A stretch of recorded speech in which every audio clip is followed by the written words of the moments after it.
My entire life's been spent only in one industry, which is this one.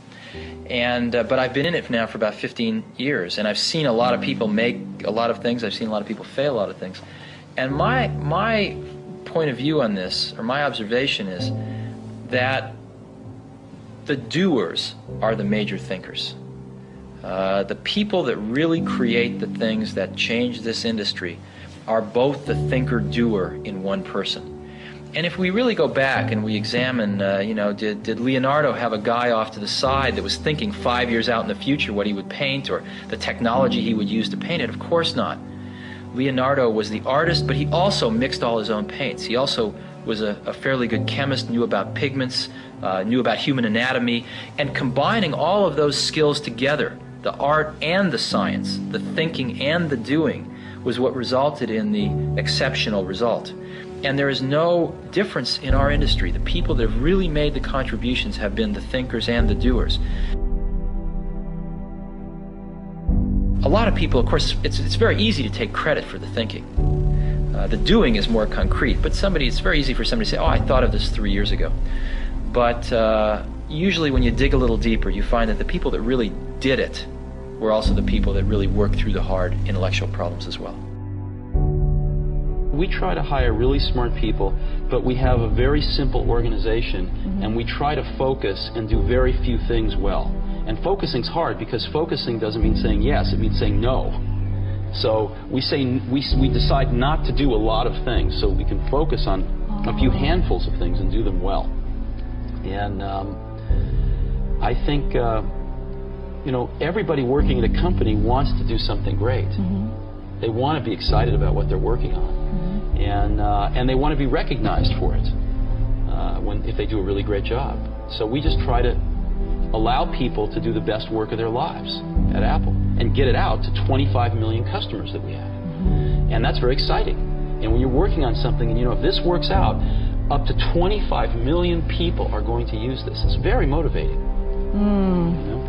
And it's not just 25 million of our customers, but other companies tend to follow us. It takes them a few years, but other companies tend to copy what we do if it works. And so we can influence the whole industry.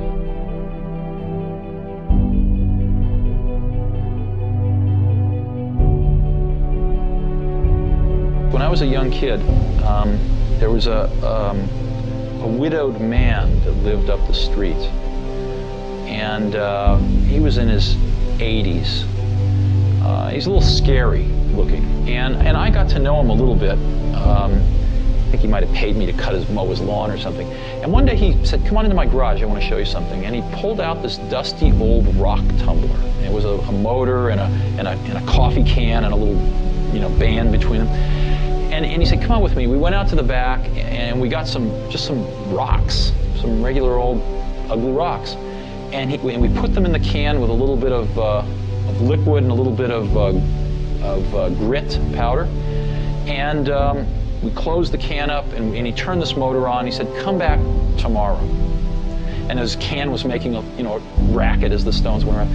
And I came back the next day and we opened the can and we took out these amazingly beautiful polished rocks.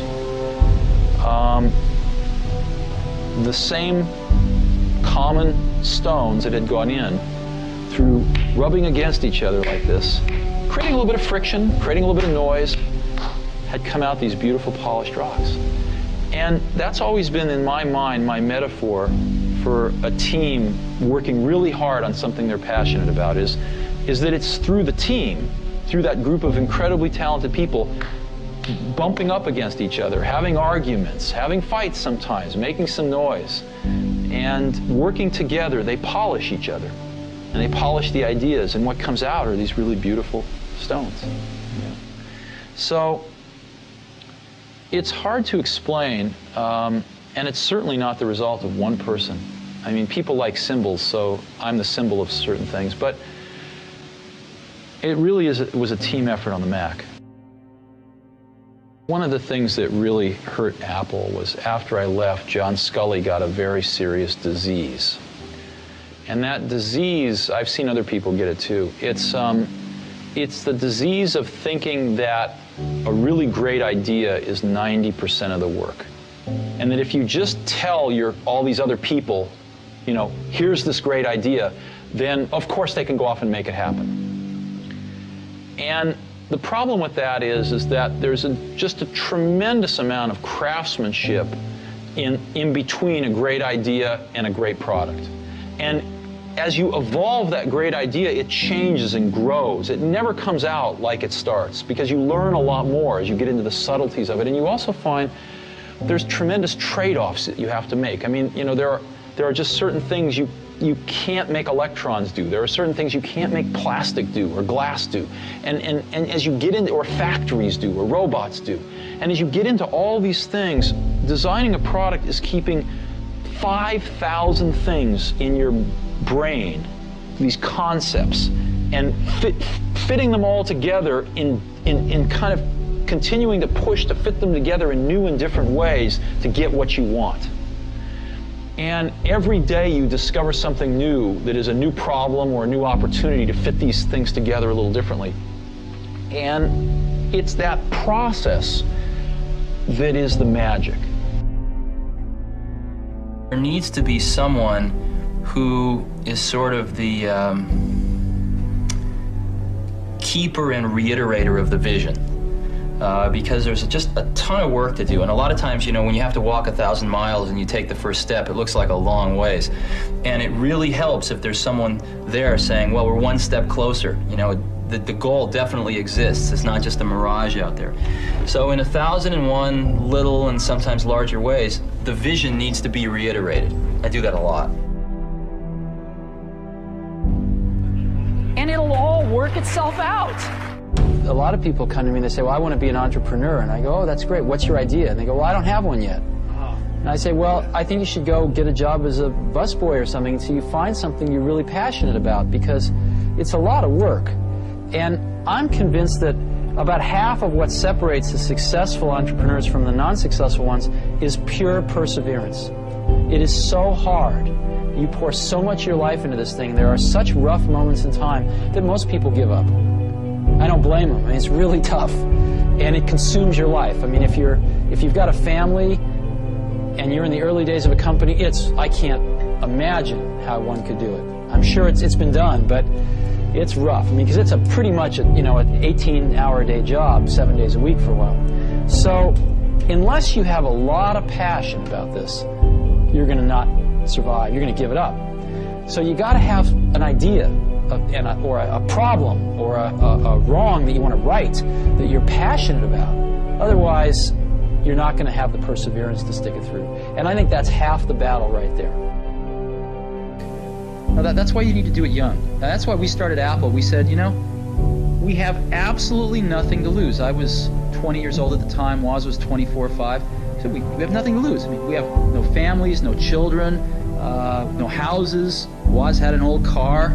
You know, I had a Volkswagen van. I mean, all we were going to lose is our cars and the shirts off our back. We had nothing to lose, and we had everything to gain. And we figured, even if we crash and burn and lose everything, the experience will have been worth 10 times the cost. So what did we have to lose? There was no risk. And that's, you know, I think that's a very healthy way to look at it. Some people say, well, you could have gone to college and been a lawyer. Well, you're right, but you can go to college and be a lawyer when you're 25. And there's nothing that stops you from doing that. The only thing you really have in your life is time. And if you invest that time in yourself to have great experiences that are going to enrich you, then you can't possibly lose. So I always advise people, don't wait. Do something when you're young, when you have nothing to lose, and keep that in mind. And I think that's the best way. Not that people can't start companies when they're 50. I've seen that. Very successful companies.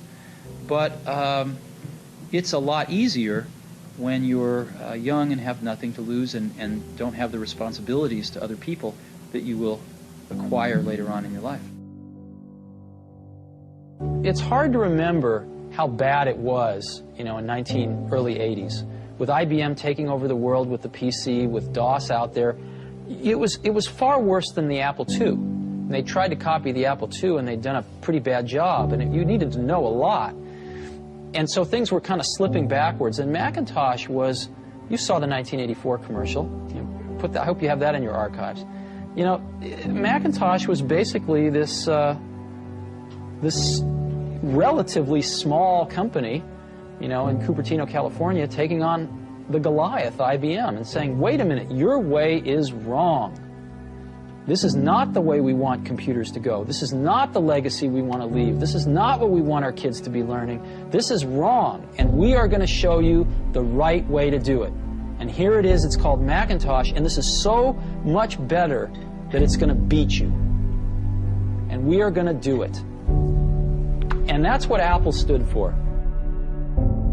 Things are packages of emphasis. Some things are emphasized in a product, some things are not done as well in a product, some things are chosen not to be done at all in a product. And so different people make different choices. And if the market tells us we're making the wrong choices, we listen to the market. We're just people running this company. We're trying to make great products for people. And so we have at least the courage of our convictions to say, we don't think this is part of what makes a great product. We're going to leave it out. Some people are going to not like that. They're going to call us names. It's not going to be in certain companies' vested interests that we do that, but we're going to take the heat because we want to make the best product in the world for customers. And we're going to instead focus our energy on these technologies, which we think are in their ascendancy and we think are going to be the right technologies for customers. And you know what? They're paying us to make those choices. That's what a lot of customers pay us to do, is to try to make the best products we can. And if we succeed, they'll buy them. And if we don't, they won't. I didn't know how to explain it then, but I've thought a lot about it since. Most things in life, the dynamic range between average and the best is at most 2 to 1. Right? Like if you go to New York City and you get an average taxi cab driver versus the best taxi cab driver, you know, you're probably going to get to your destination with the best taxi cab maybe 30% faster. You know, in an automobile, what's the difference between an average and the best? Maybe, I don't know, 20%. The best CD player and an average CD player, I don't know, 20%. So 2 to 1 is a big, big dynamic range in most of life. In software, and it used to be the case in hardware too, the difference between average and the best is 50 to 1, maybe 100 to 1. Easy. Okay? Very few things in life are like this, but what I was lucky enough to spend my life in is like this.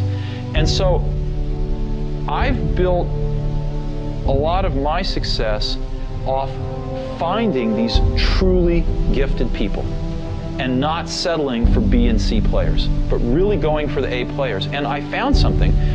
I found that when you get enough A players together, when you go through the incredible work to find, you know, 5 of these A players, they really like working with each other because they've never had a chance to do that before.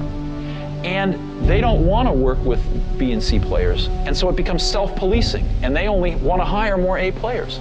And so you build up these pockets of A players, and it propagates. And that's what the Mac team was like. They were all A players. And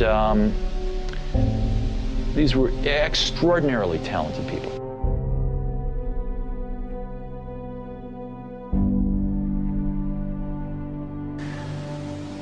When we were building our Apple I's in the garage, we knew exactly what they cost.